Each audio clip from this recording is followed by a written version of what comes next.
అందరికి హాయ్ అండి. మనకిదొచ్చేసి Whirlpool double door fridge.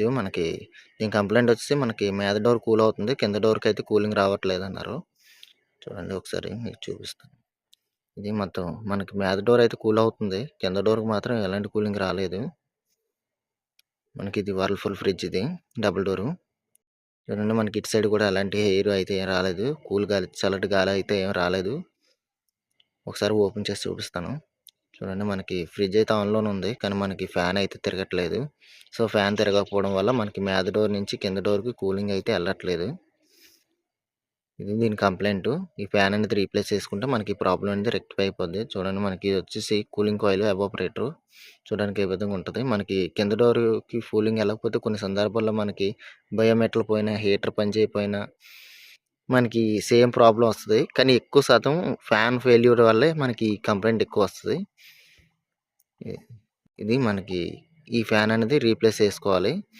చూడండి ఇక్కడ 3 స్క్రూస్ ఉన్నాయి. 3 స్క్రూస్ ఓపెన్ చేస్తే లోపల ఇంకో 3 స్క్రూస్ ఉంటాయి. ఈ విధంగా ఓపెన్ చేసుకొని బయటకొచ్చేది ఇది ఫ్యాను. ఇది డీసీది. అంటే ఇది ఇన్వర్టర్ సీరీస్ కాబట్టి డీసీ ఫ్యాన్స్ వస్తాయి. అదే ఏసీ అయితే ఏసీ ఫ్యాన్స్ వస్తాయి. ఇది వచ్చేసి ఫ్యాన్ అనేది రీప్లేస్ చేస్తాం. చూడండి 3 స్క్రూస్ అనేది ఓపెన్ చేసుకొని మళ్ళీ యాజ్ టీజ్‌గా బిగించుకుంటే అయిపోద్ది. ఫ్రిడ్జ్ అయితే ఆన్ చేశాను. ఫ్రిడ్జ్ అయితే ఆన్‌లో ఉంది.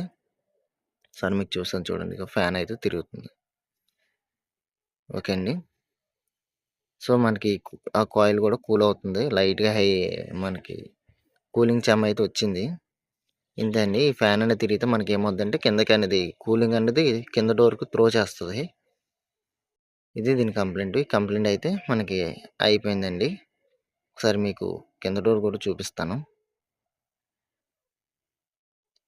సో, యాజ్ టీజ్‌గా మనం దీన్ని ఇందాక 2 స్క్రూస్ ఓపెన్ చేసాం కదా! 2 స్క్రూస్‌ని ఓపెన్ చేసి టైట్ చేసుకోవాలి. ఈ విధంగా టైట్ చేసుకున్న తర్వాత మీకు ఒకసారి ఇక్కడ చూడండి ఎయిర్ ఫ్లో అయితే వస్తుంది ఇప్పుడు. ఇందాకైతే ఏం రాలేదు. ఇప్పుడైతే వస్తుంది. సో, కంప్లెయింట్ అయితే అయిపోయింది. కింద డోర్ కూడా చూడండి. కింద డోర్‌కి కూడా బటన్ ఉంటది. బటన్ నొక్కితే చల్లటి గాలి అనేది ఆ కింద హోల్స్ ఉంటాయి కదా! చూడండి. ఆ హోల్స్ కింద నుంచి వస్తుంటది. ఓకే అండి. Thank you. కంప్లెయింట్ అయితే అయిపోయింది. Thank you.